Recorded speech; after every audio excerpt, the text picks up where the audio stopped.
Okay, so there we go, totally done. It's still a little bit tacky, so we don't want to actually get in there, but with that front done, we've still got to do the rear areas as well to really bring it to life. But I think you agree, she's really starting to look the part now, really sort of looking that nice F-14 look to her, the grubbiness that sort of comes through. Got a couple of bits of tape on the underside, but you can see it's really starting to come to life now. Very impressed how she came out and everything else like that. So what we're going to do, let her dry off now for a good couple of hours to totally cure, because obviously with this paint it does tend to be a little bit tacky for when you're using it.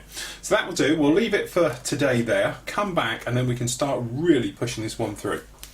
Okay, so as you can see, we are masked up quite everywhere. Now, it's one of those things, you could spray these sort of separate or do them now, how you go. So like these leading edges, these need to be metal colour. They're like a titanium effect, obviously on the leading edge of the slats here that drop down. And then we've got that black area, which the Tomcats have down here, around this back end, a more pronounced underneath this bit down here, so we want to take care of those. The other thing as well, we had a small little mistake. It's not really a mistake, it's just the line doesn't look quite right up on here, something I wanted to take care of. So to start with, we're going to go in with the black. So we've just got flat black, and we're going to spray it neat so it gives us that little bit of texture we wanted. Also, we can mix in on the black afterwards. We had a black paint with some black paint in it. Looks like we've used that one. So just give this a good old shake. And what we can do then is really sort of nail the outside of this down. There's a couple of other little things we're going to do. We're going to get in and re-weather some little areas just to give them a little bit more fun. Usual thing, straightforward, unmixed paint, and all we're doing is just touching in this little area just down here. And remember to back blend. If you're doing any touch-ins, blend in, otherwise it'll look a little bit odd. Okay, and just slightly shoot further. If you go slightly over, that way, shouldn't really do this quite so soon, but that way, when we come along like this, and then we just get a blade under here, we should have a far nicer straight line running just down here, and that's what we wanted. Before it was a little bit off shape, so that takes care of that one now. At the same time, we want to do these rear ones. So as you can see, quite heavily masked up around the back here, but as I say, there's no easy way of doing these. You either do them before and then mask them, or you do them afterwards and mask them. So personal choice. So we're just going to blow in these areas here. So I haven't cut these in, I've actually done these, masked them, and did crimp masking, where we did it just around the canopy, where you just literally bend it round as you go. But remember, spraying dry, if it looks a little bit wet, cut to air, dry it down.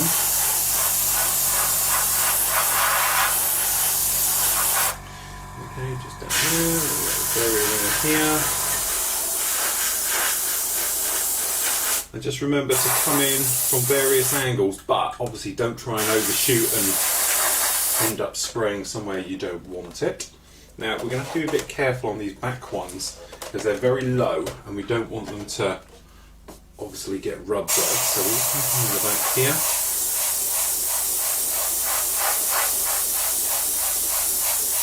Again, mindful of overspray down to this end, so I'm just going to put our hand up here, but we're trying to keep it quite rough, because when you look at these areas, they always look quite flat.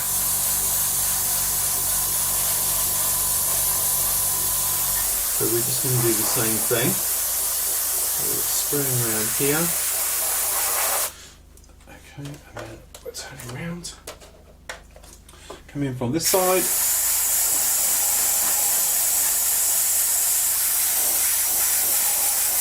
Just making sure you've got it all.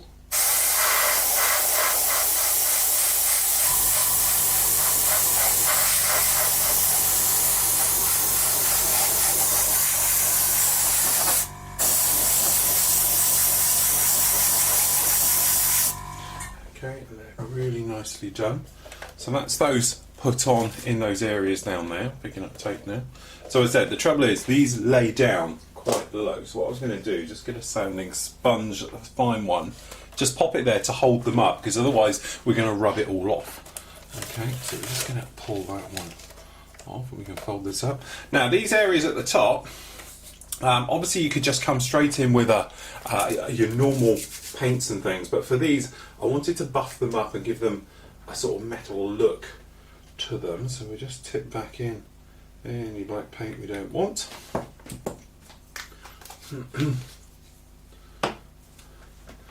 Okay, just coming in, airbrush cleaner, quick clean. Put this down in here.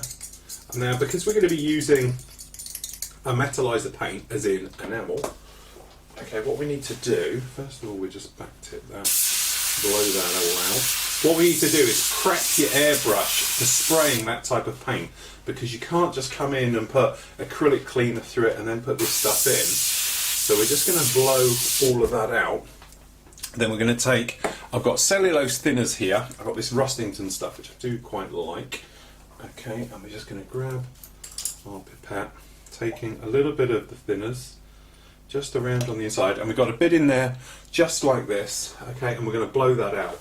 The reason for blowing that out is it will get rid of all the acrylic residue that's left over down in there. It will melt and hopefully get rid of it. If you can, ideally what you want is 2 airbrushes, one for enamels, one for acrylic, so they don't necessarily like to mix. They do tend to get on each other's nerves, so to speak. Okay, so we won't need any thinners to thin this stuff. Now this is metallizer paints. We spoke about these if you watched the new shows recently. We did these on test about putting them on. Very straightforward to use. And don't be at all worried about the first colour when it comes out. Don't think, hello, what colour's that? That's not what I should have, because it doesn't really matter, alright? But when you look at it, it looks quite a funny colour. When you tip these in, they're extremely thin and watery, and when you spray them on, they all look a bit odd. Make sure you catch any drips on the side, because they do have a habit of being ultra thin, so they run down the side. You don't want them getting to the business end of your airbrush. Turn your air pressure just down a little notch, so we're just going to turn it down to around about 15 psi here. That way, also, turning down the air pressure stops the problem of overspray, because otherwise if you put it down you tend to get loads of overspray everywhere. So what we're going to do now, checking our flow is pretty constant, okay, and we're just going to put a layer of this right the way over.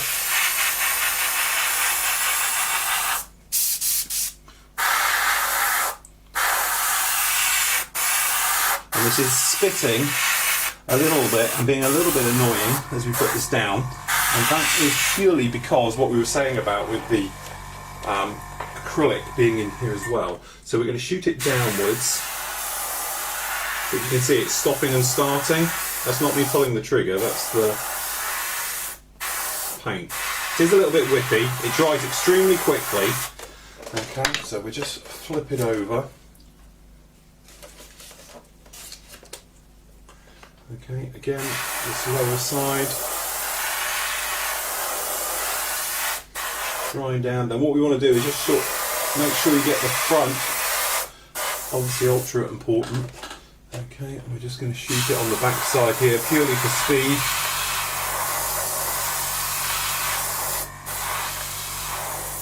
Dry that off. Okay, again, make sure we've got the front edge. Just like that. Now, we've got a couple of other little places to do, but I'll do those afterwards.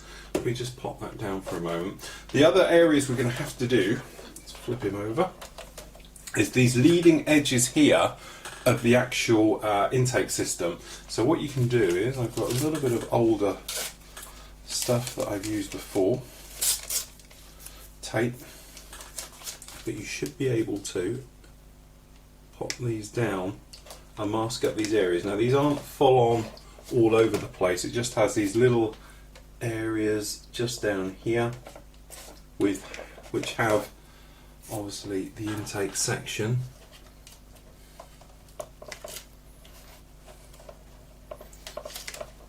But the problem we don't want it to go down inside anywhere else. Okay, so we're just gonna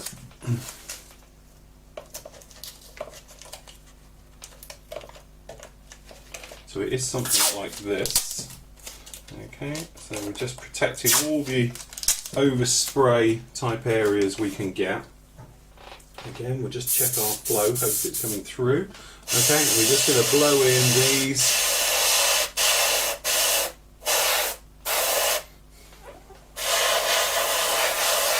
Make sure we get the fronts.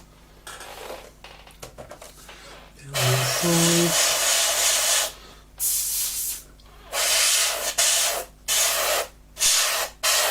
Just like that. We'll do the same on the other side, let these dry off, we can unmask and see how we've got, and then what we can do is get on a protective coat of clear to protect all this paintwork and everything else like that. Okay, so what we're doing now, we've just masked up around here, we've got these little rubber bladders. Now obviously they are rubber in reality, they probably get a bit of overspray and things like that. So what we want to do now is very carefully clean them up. Now the easiest way to do that, little strips of paper towel. We've got cellulose thinners, okay. The reason for using cellulose thinners is it will get it off very quickly with no messing around. We could use IPA and things like that, but all we're going to do is just gently rub it off. So it'll probably take a few passes. So one on one side, fold over, obviously clean side. Now obviously we don't want to sweep these wings anytime soon because we're more than likely to take it off. So back to another clean bit. Just tear ourselves another square because obviously we want to keep it as clean as possible. If we did suddenly slip, we wouldn't have a problem. So in with thinners again.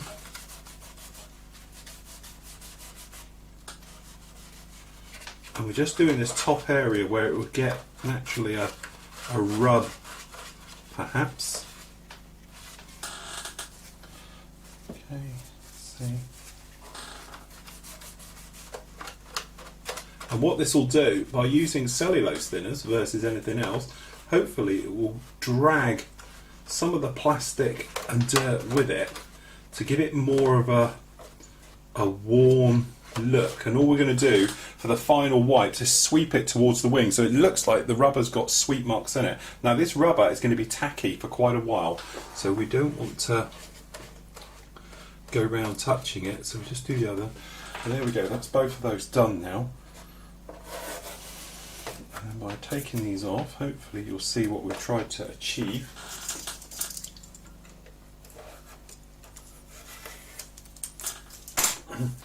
The plan is to give it a worn, rubbery type look to it. So we have to be careful where we hold. And there we go. That gives us our little rubber panels. As I say, it's going to be tacky until that totally dries off. As you can see in the meantime, we've got the wings. I've got this nice metal edge to them. So's the underside down here. They've got those done. Finished up that top bit.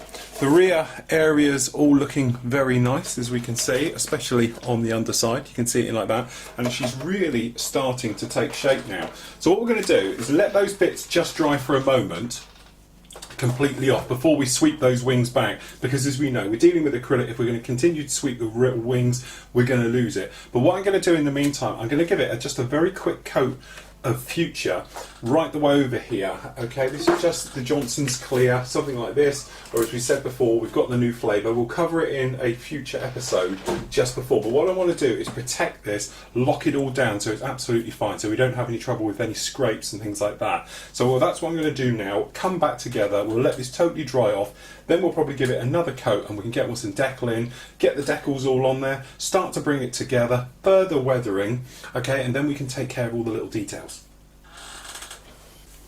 Okay, so one of the areas we can work on whilst this is all drying is these exhausts. Now, as you can probably see down here, here's the pictures, what we're trying to do. Some companies, 1/48 scale, you can actually get the decal for these black strips that go, and all this is where the actual nozzle itself open and closes, and it slips along these areas. Now, obviously we've got black on the inside. We're not going to worry too much about the inside because obviously we're going to have acrylic rod up ours. But certainly we need to recreate these. And I said, 1/48 scale, you can get these as decals which stick on dead easy. It's a 5-minute job to do it. Unfortunately, 1/48 scale, there's nothing around. The only way you can really do it is to paint them. Now, normally 1/48 scale kits, you can see a line. They actually put a line in the moulding for these. Unfortunately, again, we don't have that luxury. So as you can probably see these here, I've already done them. So when you have a sort of look, we've got this type of effect going. So what we've done, we've pre-sprayed them with the stainless steel, which we did the leading edges of these wings for, and the little bits on the intake, and anything sort of metally, I tend to use the stainless steel. Done those, and then we've given them a buff up, same as we did the early part of the wings, and left them to totally go off. Now, I've got a template here, which I've done all these other with, so I'll show you how I did that. Now, basically, the big thing is when you're going over metal surfaces like this, if you just use your normal piece of tape like this, it's going to peel off or you're going to leave big glue marks in. So pop it on the back of your hand, give it a good old rub, okay, lift and do it about 3 times and you should find it's hardly got much bite to it. Okay, now once it's got the bite off of it, you can just literally come along, okay, and we do it this way to start with. So we're going to place it on the end here. Okay, and we're just literally going to put it across, okay, keeping it quite flat. Okay, next one comes in, same thing again, back of the hand, get it all off, just like so. Now what we want to do is draw a line from where the top of the actual piece is just down here, over, so mentally there, and it's going to go diagonally to the back, and that way we get this sort of step with a flat bit at the top, and that's what we're trying to recreate up here. Okay, so then if we just bring this camera in just a little bit closer.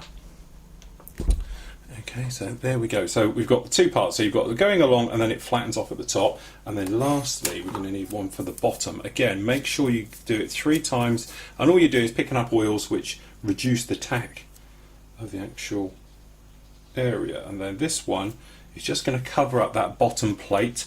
So there we go, it's in like that. Then we can just come along with some flat black paint, unthinned, neat paint, okay, and we just spray that on very lightly, don't let it get too wet, cut to air dry it off, and then we should find we just peel off the bottom, peel off the top, and there we go, that's our little area all done. And then for this bottom one, because we haven't got a mask anywhere off the bottom as such, we can just pop it in just like this, make sure it's in the right area, just like this, and then quick blow, whip off, and there we go, we've done. So when these come along, we'll glue all these together sort of like this type of system, which will give us our little ends all done, and then they'll go onto the actual model like that. At the same time, probably see here we've done the blue. Now this is the blue, aircraft specific, this one. This is because it's our cagbird that we're doing, so we've actually used Blue Angels blue, which if you're using guns colours, let me just check its number, it's H328, also known as Federal Standard 15050. Many people do that colour. Another good one for it if you need it is Model Air do it as well.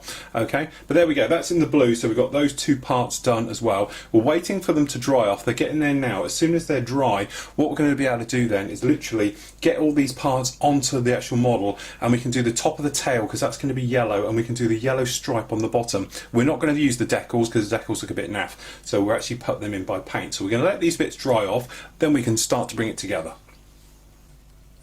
Okay, so we are all drying off now, and we're really bringing it together. So as you can see, these exhausts are all on there now, looking the part like that. We've also just done a quick mask job, and we've put on these tops of these tails on here. Unfortunately, it looks like we've chipped a little bit of paint on the front here. As you can see, also we've got the rudders put on. Now you might notice, you can see them there, we've got a sort of deflection angle going on there with the rudders, which is quite nice because it gives us that little bit of movement, and that's something obviously we're going to have with this one going through. Other areas we've done, we've just put in the gun port just down the front here, metallizer paints again, same as we did with these leading edge wings, buffed up and done. We've also done the antennas, the warning receiver antennas. Again, we've just popped those in both sides, and we've got it on the tail down here on the back, and we've just popped them in Obviously, just because we could mask up and paint it as we went. So this is all now totally dry. There's one little area we've got left. So if we just carefully place this down. Okay, one little area still to go is the tail section. Now these tails we've done and we've painted them up already. Gloss blue said, and then we've done the yellow to mask those in. So we can get these tails fitted on here. And then we can move over to the other bay and get on with some decaling to really bring this one to life. As soon as it's had the decaling, then we can come back and we can really go to town with this one with quite a bit of nice weathering, some pigment scrubs and things like that. So we're just going to take off the lugs on the back end, smooth these out. Now these tails are a two-part tail where the engine would unhinge and come down. So actually what we've got here is the sections done in blue with these ones as well. Let me bring you guys in a little bit. So actually what we have is a rear part that is going to hopefully, these are going to fit in the grooves. The grooves do look very, very tight. So we've got a locating pin for the front half. And I'm hoping these are going to fit in here because it does look extremely tight. So it seems very, very tight. In fact, so tight I can't even get them in. This is what we were saying. I was hoping this wasn't going to happen. Okay. So what I'm going to do, I'm going to take the locating pin out. So hopefully we can slide this forward. So if we just take both of these out. So it's just those tabs at the top. And then we're going to come in and hopefully get this in now. So hopefully, that's really pushing the boundaries here to try and get this one in.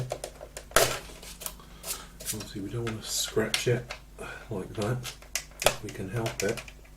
But that is somewhat of a very, very tight fit. So unfortunately this isn't going to work out quite as we hoped and be quite a straightforward drop in. See if these rear ones will go in as well. The rear ones do go in, but again they're extremely tight. So two ways of doing this. We can either shape these in just a little bit to taper them in, or we can do it on the actual balance area itself. So what we're going to use is just a thin skinny stick and just going to give these a slight taper. So hopefully they'll go in just a little bit. But these do seem to be a bit of a problem area. Okay, let's try this again. As I was saying, you would hope it would just drop in and be a nice straightforward fit, but no such luck. It does appear like these entire fins are too wide for these grooves. Two options: glue it together and then glue it to the top half, okay, or sand this down slightly and then try and get it into the actual groove itself. So I hate to do this because it's going to ruin our lovely paintwork we've been doing, but what we're going to do is just try and do a 45-degree sand on each side. Okay, and we'll try and do it this way.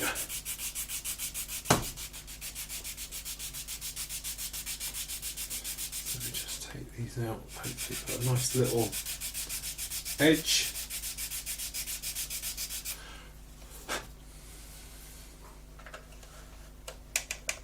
Now we're beginning to fit. Okay, so we'll have one in there like that. You'll probably see better on this angle. And then we're going to do the same for the other one, and we'll get that placed in the back. Now it's going to take a little bit of fiddling around to get those in, so I'm going to take care of that now, glue those in position, so when we come back we can get it over onto the other bay and we can get on with some decaling. Okay, so as you can see we're back over here on the main bench, and I've just started working on the decaling. Now it's had 2 coats of Johnson's Clear right the way over this. As I said, it doesn't matter if you've got the new type or the old type, works just as well. Just give it plenty of time to dry off. Now the decals, to be honest, I've already done some of these on the underside, as you can see down here. They're not the best in the world. They're pretty cheap, I think one word you could use for it, but certainly not as good as aftermarket stuff by a lot of our friends that we sort of come to know and trust now with decaling. We know they're going to go down, they know they're going to be good colour, and they know they're going to be in register, things like that. We don't have a situation as such with register, but certainly they do tend to be very very thin, but very matte, very brittle. So there's a couple of things we can do, which I'll talk you through. First of all, we've covered decaling 100 times before, but basically warm water, make sure it's warm, not hot, not cold, okay? Micro set, I put a good dollop of that in the water. It's a little bit like vinegar. What it helps do is soften the decal, which makes it easier to work with for putting it down actually onto the model. Now, as you can see here on the underside, we've been working our way through. We've done the underside bits, and to be honest, because this is the CAG bird like this and has 100 resprays in its life, it doesn't have many decals on it, which comes in quite handy.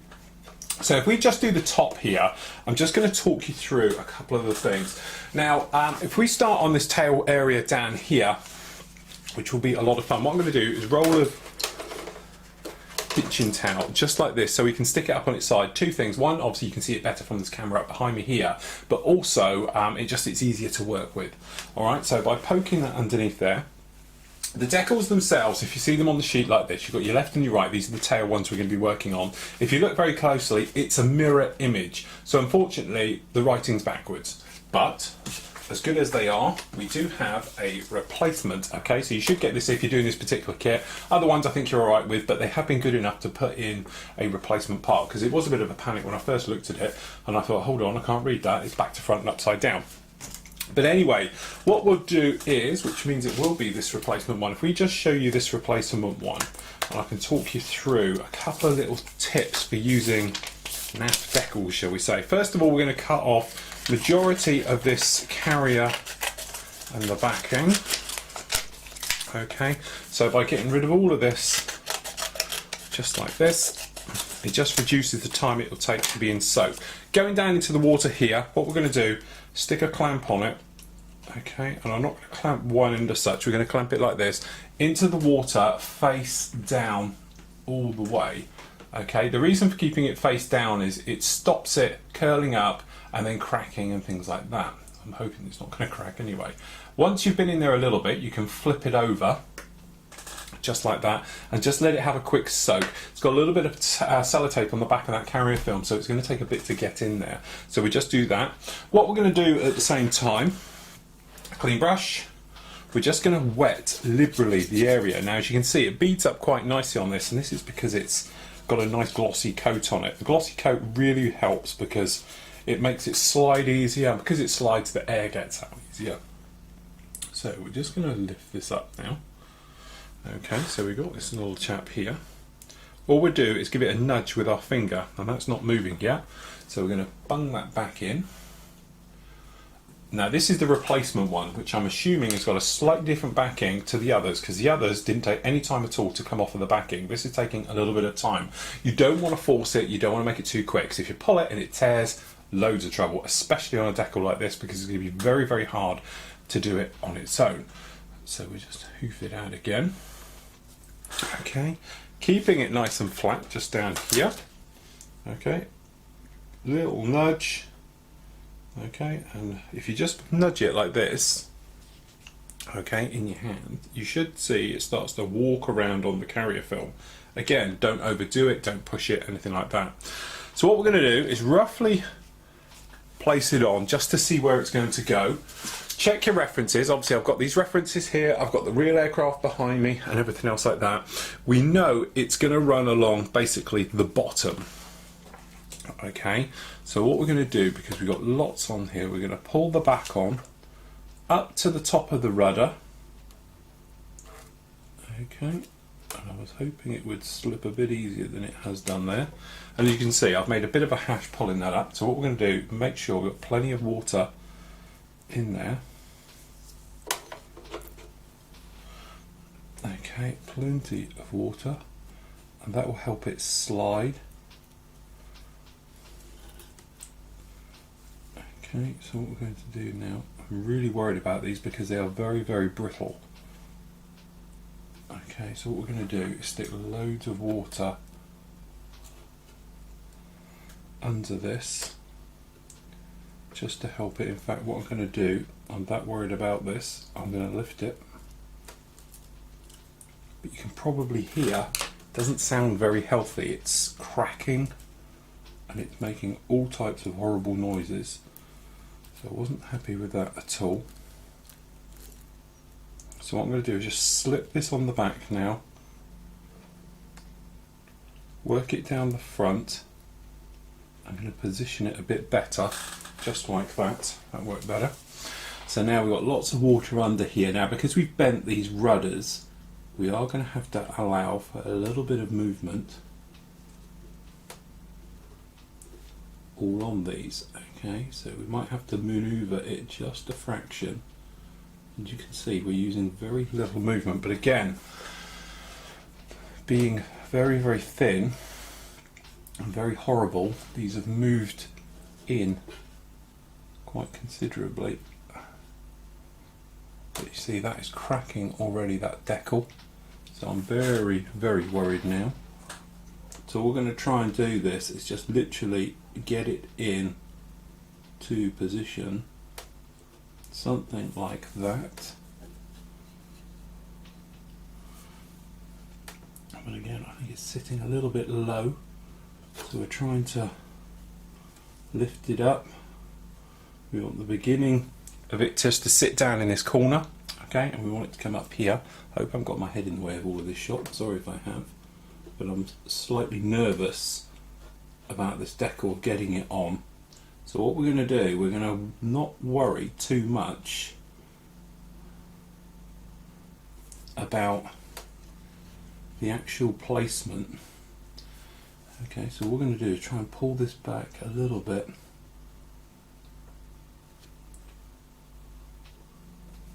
Just so we've got it. So it's at the top, it's hanging off, okay? Now this could be slightly, because don't forget the rudder is kinked back, okay? But that is roughly in position now. Cotton bud, as we do with all the others, we're just going to give this a gentle push down. Okay. Okay, don't over force these, because otherwise I think they're going to literally just shatter.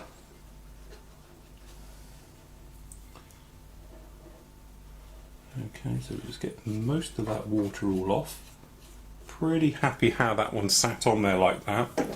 I've got some X28 acrylic